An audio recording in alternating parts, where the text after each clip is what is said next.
In today's video, I'm going to teach you how to add Spotify widget on MacBook.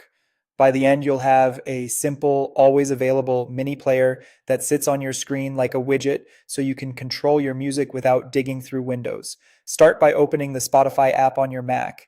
Give it a moment to load and make sure you're signed into your account so everything syncs properly.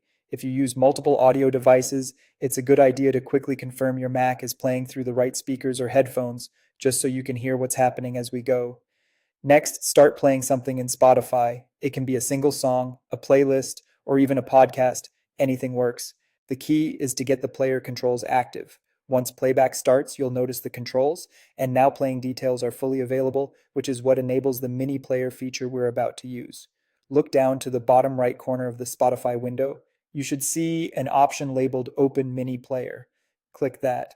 The exact look of the icon can vary, but it typically resembles a small window or a rectangle. If you don't see the option, make sure something is playing and that the app window isn't too small. Updating Spotify can also help if the button doesn't appear, and a small floating window will pop up. That's your mini player. You can click and drag it anywhere on your screen.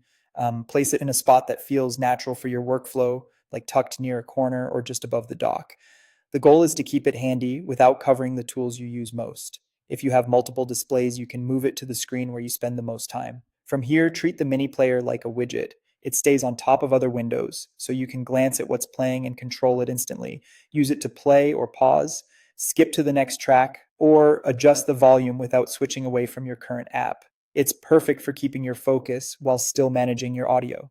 Even if you minimize or close the main Spotify window, the mini player remains visible. That's what makes it feel like a true widget for quick control. If you ever want to get back to the full app, just click into Spotify from the dock as usual. The mini player will keep running. And that's it. You now have a floating Spotify mini player on your Mac that acts like a widget for easy access. If you found this tutorial helpful, don't forget to like this video and subscribe to my channel for more Spotify tips and tutorials.